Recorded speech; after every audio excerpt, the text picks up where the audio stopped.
अस्सलाम वालेकुम दोस्तों, आप देख रहे हैं इरफान काजी स्पीक्स। आज का हमारा मौजू निहायत इम्पोर्टेंट है। दोस्तों, क्या भारत पाकिस्तान पर हमले की तैयारी कर रहा है? क्या भारत ऑपरेशन सिंदूर की तरह अब ऑपरेशन सिंदूर 2.0 को लॉन्च करने वाला है? सरहद पर भारतीय फौज की जो मौजूदगी है वो एक अलार्मिंग साइन है। वो क्या बताती है कि क्या अब कुछ दिनों तक जंग स्टार्ट होने वाली है, और अगर भारत पाकिस्तान पर हमला करता है तो पाकिस्तान का जवाबी रिस्पॉन्स क्या होगा।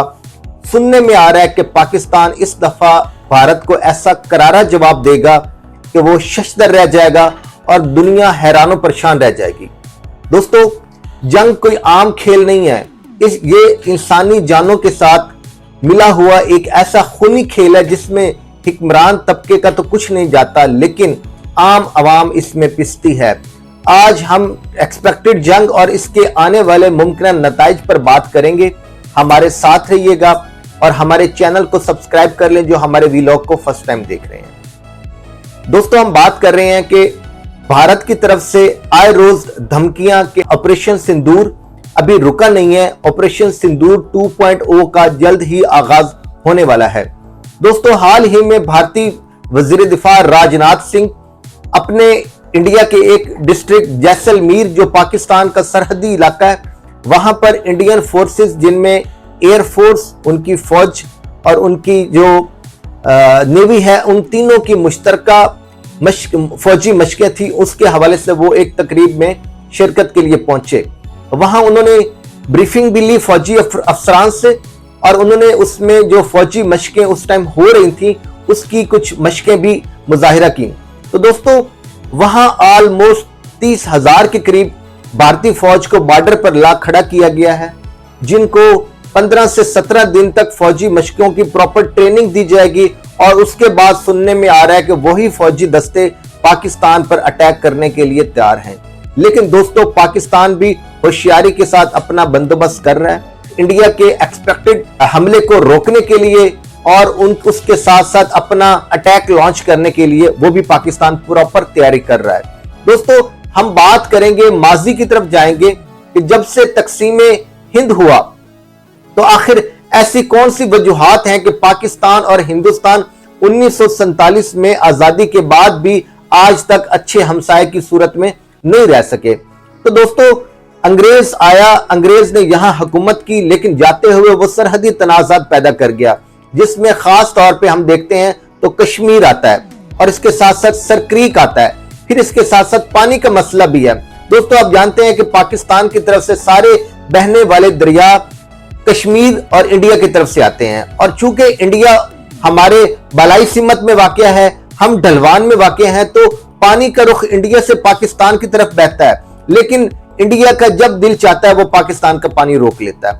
सिंध तास मुआहदा हुआ, लेकिन उस पर कभी भी उसके ऊपर उसकी अमलदारी नहीं लाई गई। दोस्तों, इसके साथ साथ आप जानते हैं सरक्रीक एक ऐसी जगह है जो हिंदुस्तान के गुजरात और पाकिस्तान के सिंध सूबे के दरमियान एक ऐसा खिता वाक़या है जहां पर दोनों फौजें अलर्ट हमेशा रहती हैं, और सरक्रीक पाकिस्तान और इंडिया के दरमियान एक मुतनाज़ा इलाका है।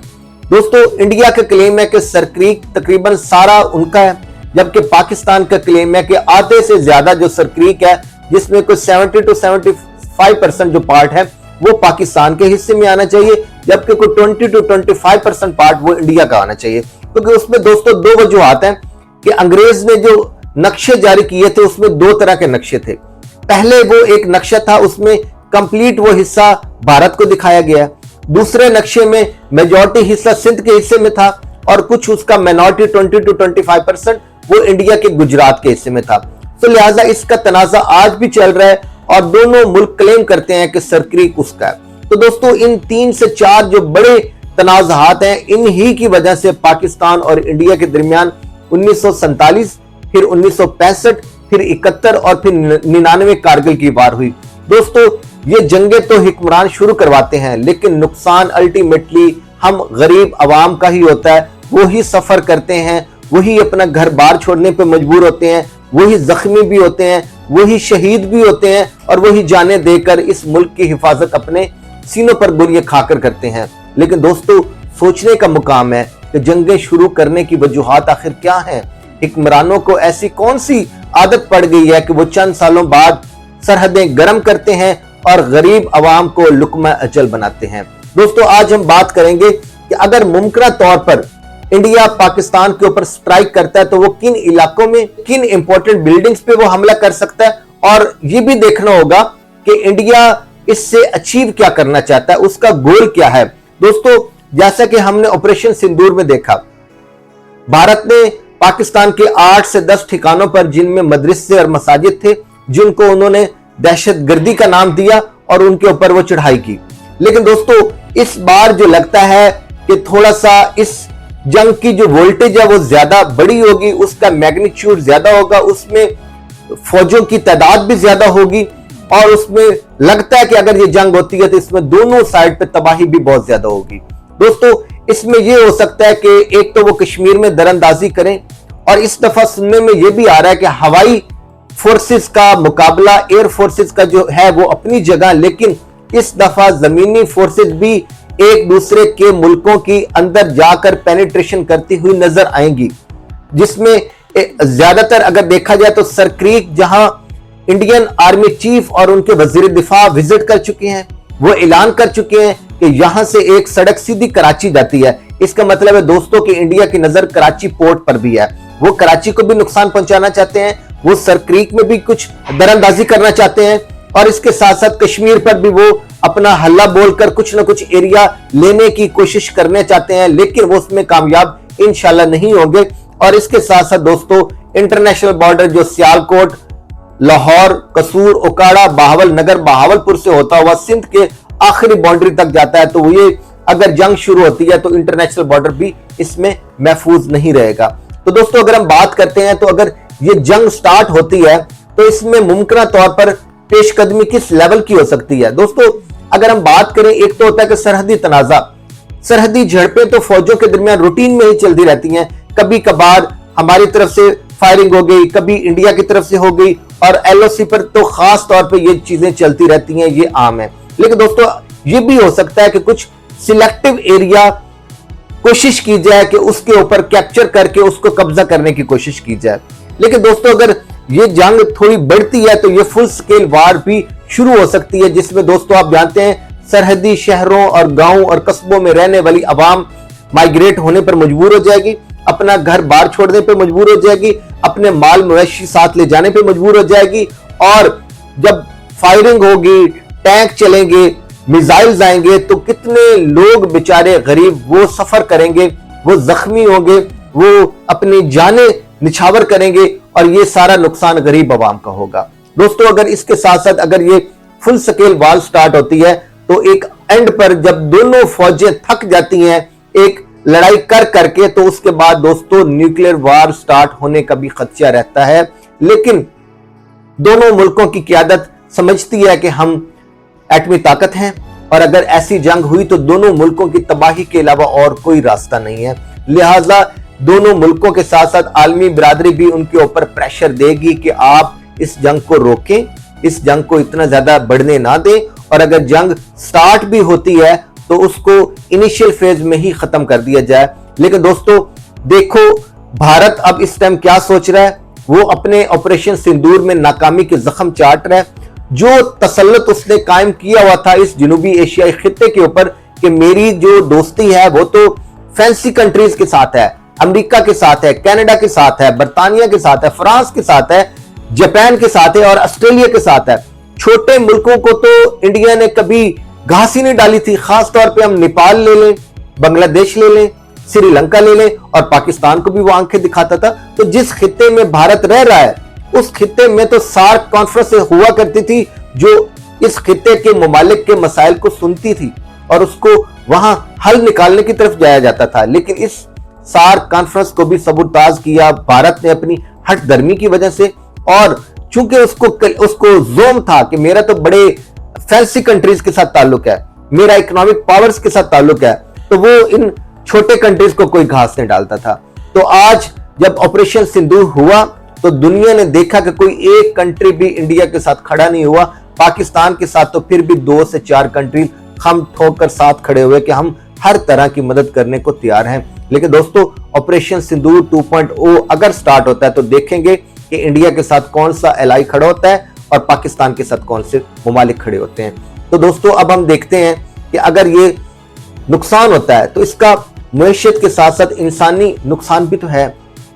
लोग अस्पतालों में जख्मी होंगे, लोग शहीद होंगे और लोगों के ऊपर जो साइकोलॉजिकल इफेक्ट आएगा वो दोस्तों सालों तक रहता है। जिनके प्यारे खो जाते हैं, जिनकी माँ चली गई, जिनका बाप चला गया, जिनका भाई चला गया, जिनकी कोई बहन चली गई, जो अपने प्यारों से हाथ धो बैठते हैं और दोनों साइड पे चलने वाले मिसाइल, टैंक और गोलियों की आवाजों से बच्चों के ऊपर जो साइकोलॉजिकल इफेक्ट आते हैं वो दिहाइयों तक, सालों तक रहते हैं। तो दोस्तों, जंग कोई एक आम खेल नहीं है कि ये शुरली पटाखे चलाने हैं। जंगों से कौमें तबाह होती हैं, लिहाजा हमें जंग की तरफ जाने की बजाय अमन की तरफ जाना चाहिए।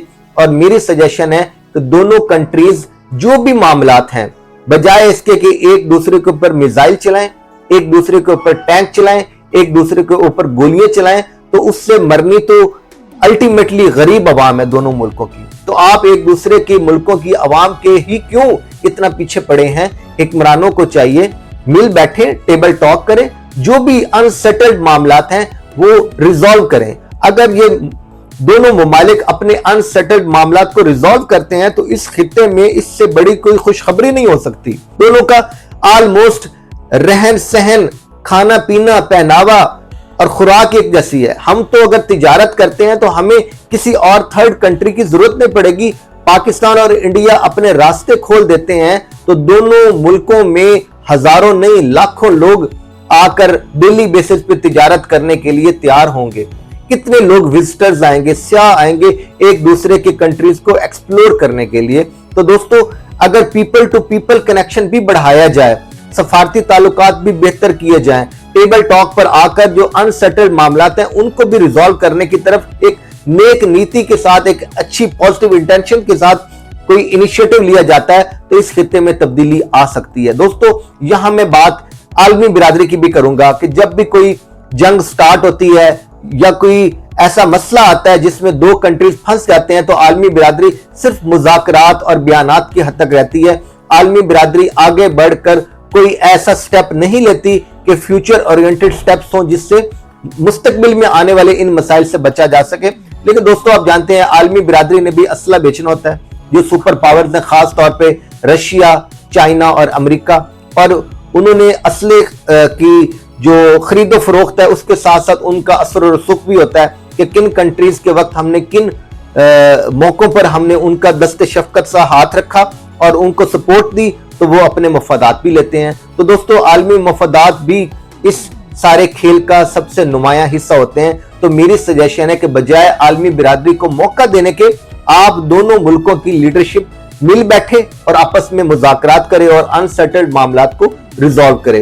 तो दोस्तों, अगर पाकिस्तान के ऊपर भारत हमला करता है, हर लिहाज से एक शदीद हमला जो कि एक एक्सपेक्टेड है कि कुछ दिनों तक पाकिस्तान के ऊपर जारहियत की जा सकती है, तो पाकिस्तान का रिस्पॉन्स क्या होगा? जैसे कि मैंने बताया कि खबरें आ रही हैं कि पाकिस्तान का ऐसा शदीद रिस्पॉन्स होगा कि भारत शशदर रह जाएगा और दुनिया हैरान परेशान रह जाएगी कि पाकिस्तान ने इतना स्विफ्ट हार्ड रिस्पॉन्स दिया है।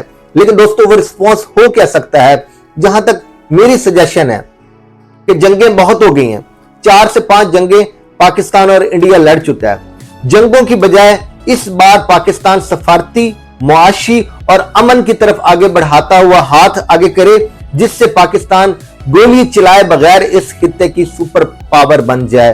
पाकिस्तान असल ताकत गोली चलाना नहीं है, असल ताकत अमन को लाना है। और अगर इस खित्ते में अमन की तरफ पाकिस्तान पहला कदम बढ़ाता है तो ये पाकिस्तान की सफारती कामयाबी होगी।